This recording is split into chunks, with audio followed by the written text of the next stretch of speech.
الحمد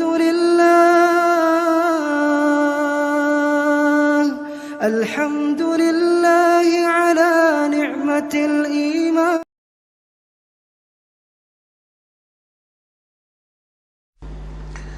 بہت اہم آیت آ رہی ہے اگلی، سورہ العنکبوت آیت نمبر 48.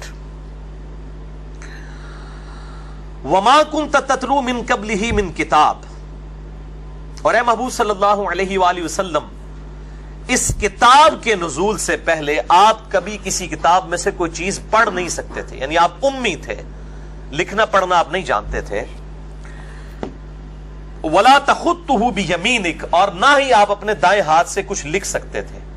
اذا لارتاب المبطلون، اگر ایسا ہوتا تو کافروں کو یہ بات شک میں ڈال دیتی، یعنی یہ کتاب آپ نے خود گھڑ لی ہے، یعنی آپ نہ لکھنا جانتے تھے اور نہ پڑھنا جانتے تھے. یہ آپ کا معجزہ تھا اور آپ کے حق میں یہ آپ کی فضیلت ہے. عام آدمی کا ان پڑھ ہونا، امی ہونا، یہ اس کے لیے نٹوریس چیز ہے، لیکن نبی صلی اللہ علیہ وآلہ وسلم کا امی ہونا، یہ آپ صلی اللہ علیہ وآلہ وسلم کے حق میں آپ کا معجزہ ہے. اور اس میں میں نے بڑی ڈیٹیل سے لیکچر دے دیا ہے، مسئلہ نمبر 85، قرآن اور قتال، ہمارے محبوب صلی اللہ علیہ وآلہ وسلم کی دو خصوصیات. یعنی ہمارے محبوب صلی اللہ علیہ وآلہ وسلم کو اللہ تعالیٰ نے یہ کتاب معجزے کے طور پر دی ہے. اگلے نبیوں کا معجزہ ٹینجیبل فارم میں فزیکل فینومینا آف نیچر کو توڑنے والا حصی معجزات ہوتے تھے، مردوں کو زندہ کرنا، آسا کو اژدہا میں بدل دینا. لیکن ہمارے محبوب صلی اللہ علیہ وآلہ وسلم کا معجزہ قیامت تک کے لیے باقی ہے، اور وہ یہ الکتاب ہے، قرآن. میں نے کہا تھا نا اب اس آیت کے اوپر گھنٹوں بولا جا سکتا ہے. تو یہ چیز لوگوں کو شک میں مبتلا کر دیتی کہ آپ صلی اللہ علیہ وآلہ وسلم نے یہ خود کتاب گھڑ لی ہوگی. لیکن اس کا مطلب یہ نہیں ہے کہ کوئی آپ صلی اللہ علیہ وسلم کا کوئی دایاں ہاتھ کام نہیں کرتا تھا یا آپ بالکل ہی کچھ نہیں لکھ سکتے تھے. یعنی ظاہر ہے کہ ایک عام بھی سمجھدار آدمی جس نے پہلے کبھی کوئی چیز نہ لکھی ہو، اس کے ہاتھ میں بھی اگر آپ بال پوائنٹ پکڑا دیں تو وہ بھی کچھ نہ کچھ تو لکھ ہی لیتا ہے دیکھ کے. اس درجے تک آپ صلی اللہ علیہ وآلہ وسلم بھی لکھ لیا کرتے تھے. اور ایک موقع ایسا آیا کہ آپ صلی اللہ علیہ وآلہ وسلم نے یہ لکھنے والا معاملہ کیا. اگرچہ بعض سلفی علماء جو ہیں وہ اس معاملے میں بڑی ضد کے اوپر ہیں اور وہ کہتے ہیں نہیں بالکل یہ آپ صلی اللہ علیہ وسلم کچھ بھی نہیں لکھ سکتے تھے. تو یہ بات بالکل صحیح الاسناد حدیث کے خلاف ہے.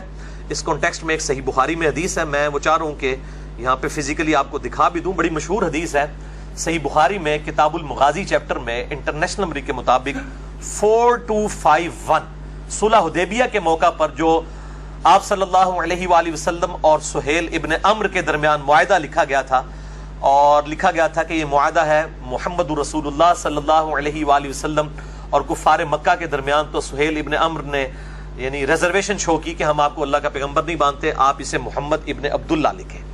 تو آپ صلی اللہ علیہ وآلہ وسلم نے سیدنا مولا علی رضی اللہ تعالیٰ عنہ علیہ السلام سے کہا کہ علی اس کو کاٹ کر جو ہے وہ محمد ابن عبداللہ لکھ دو. یہ نہ بھی مانے تب بھی اللہ تو جانتا ہے کہ میں اللہ کا رسول ہوں، یعنی میری رسالت میں کوئی فرق نہیں آئے گا. یعنی آپ صلی اللہ علیہ وآلہ وسلم سلوشن اینڈ پہ آئے. تو سیدنا علی نے بھی اپنی حمیت کا اظہار کیا، ان کا یا رسول اللہ میں تو کبھی بھی اللہ کی قسم آپ کا نام نہیں مٹاؤں گا. آپ صلی اللہ علیہ وآلہ وسلم نے بھی اسے اس طریقے سے گستاخی شمار نہیں کیا، اور پھر آپ صلی اللہ علیہ وآلہ وسلم نے فرمایا کہ اس تحریر کو میرے حوالے کرو. اور پھر آپ صلی اللہ علیہ وسلم نے اس کو خود اپنے مبارک ہاتھوں سے کاٹ کر محمد رسول اللہ خود لکھا، اور یہ محمد ابن عبداللہ خود لکھ دیا محمد رسول اللہ صلی اللہ علیہ وآلہ وسلم کو کاٹ کر. اچھا، یہ صحیح بخاری کے اندر حدیث موجود ہے، یہ میں آپ کو دکھا بھی دیتا ہوں. یہ صحیح بخاری ہے، دارالاسلام پبلیکیشن جو دنیا میں چند بڑے اداروں میں سے ہے اہل حدیث مکتبہ فکر کا، کیونکہ سب سے زیادہ مسئلہ انہی کو ہوگا، اس لیے میں ان کی اوریجنل کتاب صحیح بخاری دکھانے لگا ہوں، عربی والی، جو سعودی عرب ریاض سے شائع ہوئی ہے. اس میں انٹرنیشنل نمبر کے مطابق میں نے بتایا تھا 4251 نمبر حدیث ہے. یہ حدیث دکھا دیں، اور اس میں میں نے ریڈ کلر میں انڈر لائن بھی کر دیے ہیں وہ الفاظ جو اس بات کا ثبوت ہے کہ آپ صلی اللہ علیہ وآلہ وسلم تھوڑا بہت لکھ لیا کرتے تھے. کوئی بالکل ایسا معاملہ نہیں تھا کہ آپ کچھ لکھ نہیں سکتے تھے یا آپ کے ہاتھ ہی کام نعوذ باللہ نہیں کرتا تھا اس حوالے سے کہ آپ کو قلم پکڑ ہی نہ سکیں، کوئی ایک لکیر بھی نہ کھینچ سکیں. قرآن کا مقصد یہ نہیں ہے بتانا، بلکہ قرآن کا مقصد اصل میں یہ بات بتانا تھا کہ آپ صلی اللہ علیہ وآلہ وسلم نے کسی فلسفی کی کوئی شاگردگی اختیار نہیں کی، اس کے باوجود آپ صلی اللہ علیہ وآلہ وسلم ایسا کلام لے آئے کہ وہ بڑے بڑے شعراء نے آپ صلی اللہ علیہ وآلہ وسلم کا قرآن سن کر اپنے جو کلام جو ہے وہ پھاڑ دیے. تو یہ آپ صلی اللہ علیہ وآلہ وسلم کا زندہ معجزہ. تو دیکھیں اس میں الفاظ موجود ہیں. اب جب نبی صلی اللہ علیہ وسلم نے حکم دیا مولا علی کو تو قال علی، تو علی رضی اللہ تعالیٰ عنہ نے کہا لا یا رسول اللہ نہیں، واللہ لا امحوک ابدا، میں کبھی بھی آپ کا نام محمد رسول اللہ نہیں مٹاؤں گا. تو اس کے آگے الفاظ ہے فاخذ رسول اللہ صلی اللہ علیہ وآلہ وسلم، تو آپ صلی اللہ علیہ وآلہ وسلم نے خود وہ تحریر پکڑ لی اپنے ہاتھ میں، الکتاب، وہ کتاب جو لکھی ہوئی تحریر تھی. وَلَيْسَ يُحْسِنُ يَكْتُبُ، اور آپ صلی اللہ علیہ وآلہ وسلم خوبصورتی کے ساتھ لکھ نہیں سکتے تھے، یعنی آپ کی کوئی ہینڈ رائٹنگ بہت خوبصورت نہیں تھی، اس لیے کہ ظاہر ہے جب انسان نے کبھی ہینڈ رائٹنگ کی نہ ہو پوری زندگی کے اندر، کبھی نوبت نہ آئی ہو اور پہلی دفعہ کسی کو قلم دیا جائے، تو ظاہر ہے کہ اب یہ الفاظ ہیں حدیث کے، وہ راوی کہہ رہے ہیں کہ آپ صلی اللہ علیہ وسلم کی ہینڈ رائٹنگ کوئی خوبصورت نہیں تھی، کیونکہ آپ لکھتے نہیں تھے، یہ آپ کی روٹین میں چیز نہیں تھی. فَكَتَبَ، پس آپ نے لکھا. هَذَا مَا قَضَى مُحَمَّدُ بْنُ عَبْدِ اللَّهِ، یہ ہے معاہدہ جو طے پایا ہے محمد ابن عبداللہ اور کفار مکہ کے درمیان. اب اس میں واضح الفاظ ہیں فَكَتَبَ، پس آپ صلی اللہ علیہ وآلہ وسلم نے خود لکھا. تو اس بات کا ثبوت ہے کہ آپ صلی اللہ علیہ وآلہ وسلم یعنی بالکل ایسا معاملہ نہیں تھا کہ آپ کا کوئی نعوذ باللہ کوئی دایاں ہاتھ اس حوالے سے کام نہیں کرتا تھا کہ آپ بالکل کوئی چیز لکھ نہ سکیں، بلکہ آپ صلی اللہ علیہ وآلہ وسلم تھوڑا بہت اس حوالے سے جب ضرورت پڑی تو آپ لکھ لیا کرتے تھے.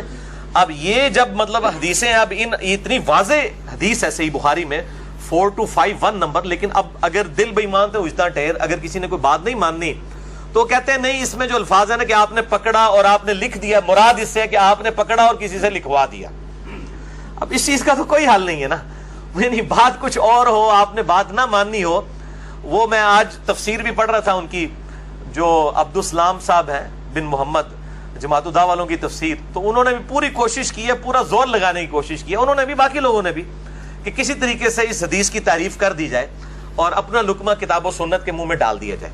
تو میں نے انصاف سمجھا کہ میں اس موقع کے اوپر اس حوالے سے گفتگو کروں. تو یہ آپ صلی اللہ علیہ وآلہ وسلم کا زندہ معجزہ قرآن حکیم، کیونکہ آپ کی نبوت قیامت تک کے لیے ہے، معجزہ بھی قیامت تک کے لیے ہے. تو مسئلہ نمبر 85 ہے میرا ریکارڈڈ، قرآن اور قتال، ہمارے محبوب صلی اللہ علیہ وآلہ وسلم کی دو خصوصیات. اور دوسرا لیکچر ہے مسئلہ نمبر 115، وہ ہے قرآن حکیم کی حفاظت کا معجزہ اور سنی شیعہ کے اختلاف کی حقیقت.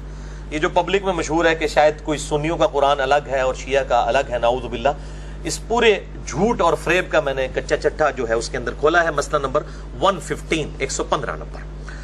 تو یہاں پر وہ ٹروتھ بھی ریویل ہو جائے گا کہ آپ صلی اللہ علیہ وآلہ وسلم کو کوئی حصی معجزہ دعوی نبوت کے لیے نہیں دیا گیا. اس کے علاوہ تو آپ کے بہت معجزات ہیں، میں نے 4 لیکچر دے دیے معجزات کے اوپر. مسئلہ نمبر 131 ABCD، معجزات، کرامات، استدراج، اس کے اوپر 6.5-7 گھنٹے کی گفتگو میں نے کی ہے 4 نشستوں میں. اس میں مسئلہ نمبر جو 131C تھا، اس میں نبی صلی اللہ علیہ وآلہ وسلم کے میں نے صحیح بخاری اور صحیح مسلم سے 17 معجزات بتائے تھے، حصی معجزات، لیکن وہ دعوی نبوت والے نہیں ہیں. دعوی نبوت والا معجزہ صرف القرآن ہے، کیونکہ آپ کی نبوت قیامت تک کے لیے تھی. آج ویٹیکن سٹی میں بیٹھے ہوئے پوپ کے ہاتھ میں بھی موسیٰ علیہ السلام کا عصا دے دینا تو وہ اس کو اژدہا نہیں بنا سکتا، اور نہ کوئی یروشلم میں بیٹھا ہوا جو ہے وہ کوئی یہودی عالم جو ہے وہ اس کو عصا کو دوبارہ سے اژدہا بنا سکتا ہے. لیکن یہ قرآن نبی صلی اللہ علیہ وآلہ وسلم کے مبارک زمانے میں بھی معجزہ، آج بھی معجزہ، اور قیامت تک کے لیے معجزہ. ہر دور کے ٹیسٹ پہ یہ پورا اترتا ہے. اس وقت شاعری اپنے عروج پہ تھی، کوئی شاعر اس کلام کا مقابلہ نہیں کر سکا، اور آج سائنس اپنے عروج پہ ہے. ایک بھی قرآن کی آیت ایسی نہیں ہے ان ایمبیگوس، کوئی اس میں سے مطلب یعنی نکلنے والا معاملہ ہو، ایسا معاملہ نہ ہو کہ وہ ایمبیگوس ہو. ان ایمبیگوس ہونی چاہیے بات کہ اسٹیبلش سائنس کے خلاف کوئی قرآن حکیم کی آیت ہو. اسٹیبلش سائنس، ہائپوتھیسز اور تھیوریز کی بات نہیں میں کر رہا. تو یہاں پہ وہ اب ٹروتھ بھی ریویل ہو جائے گا کہ آپ صلی اللہ علیہ وآلہ وسلم کو کوئی معجزہ نہیں دیا گیا دعوی نبوت کے لیے سوائے قرآن کے. بل ہوا آیات بینات فی صدور الذین اوتوا العلم، بلکہ وہ روشن آیات ہیں جو کہ سینوں میں محفوظ ہے ان لوگوں کے کہ جن کو علم دیا گیا ہے، یعنی نبی صلی اللہ علیہ وآلہ وسلم کے سینے میں محفوظ ہوئی اور آپ کے ذریعے آپ کے اصحاب کے سینے میں۔ وما یجحد بآیاتنا الا الظالمون، اور ہماری آیات سے تو جھگڑتے نہیں ہیں مگر وہی لوگ جو ظلم کرنے والے ہیں۔ وقالوا لولا انزل علیہ آیات من ربہ، اور یہ کہتے ہیں کہ آپ صلی اللہ علیہ وآلہ وسلم پر آپ کے رب کی جانب سے کوئی معجزہ کیوں نہیں اتارا گیا، حصی معجزہ جس طرح کہ موسیٰ علیہ السلام کا معجزہ تھا، عیسیٰ علیہ السلام کا معجزہ تھا، اس قسم کا۔ قل انما الآیات عند اللہ، اے نبی فرما دیجئے صلی اللہ علیہ وآلہ وسلم کے معجزات کا اختیار تو اللہ کے پاس ہے۔ وانما انا نذیر مبین، اور میں تو نہیں ہوں سوائے اس کے کہ کھلا ڈر سنانے والا ہوں۔ اولم یکفہم، کیا ان کے لیے یہ کافی نہیں ہے، انا انزلنا علیک الکتاب یتلی علیہم، کہ بے شک ہم نے کتاب نازل کی ہے آپ صلی اللہ علیہ وآلہ وسلم پر جو ان پر پڑھی جاتی ہے، یعنی کفار مکہ کے سامنے۔ ان فی ذلک لرحمۃ وذکری لقوم یؤمنون، بے شک اس کتاب کے اندر رحمت ہے اور نصیحت ہے ان لوگوں کے لیے جو بات ماننا چاہیں۔ اصل معجزہ ہے یہ قرآن، یہ وہ آیت ہے کہ اصل معجزہ آپ صلی اللہ علیہ وآلہ وسلم کا قرآن ہے، کیونکہ قرآن حکیم میں یہ ٹاپک کئی جگہ ہے کہ نبی کو معجزہ کیوں نہیں دیا گیا، نبی کو معجزہ کیوں نہیں دیا گیا، حتیٰ کہ سورہ بنی اسرائیل میں وہ 9 معجزات کا ذکر بھی ہے جو کافر منہ مانگے معجزات مانگتے تھے کہ تم آسمان پہ چڑھ کے بتا دو، کوئی تمہارے لیے باغ ہو جائے جس میں تم نہریں رواں کر دو، اور آسمان پہ چڑھنے کو بھی نہیں مانیں گے، وہاں سے کوئی کتاب لے کر نازل ہو ہمارے سامنے فزیکلی اوپر سے یوں اترو۔ تو اللہ تعالیٰ نے ان تمام چیزوں کے جواب میں فرمایا کہ نبی تم فرما دو کہ میں تو ایک انسان ہوں، معجزات کا اختیار اللہ کے پاس ہے۔ تو ان آیات کے کانٹیکسٹ میں سورہ بنی اسرائیل کا جو سیکنڈ لاسٹ رکوع ہے، میں نے 4 نشستوں میں 6.5 سے 7 گھنٹے کی گفتگو کی تھی، مسئلہ number 131 A B C D، معجزات، کرامات اور استدراج کے حوالے سے۔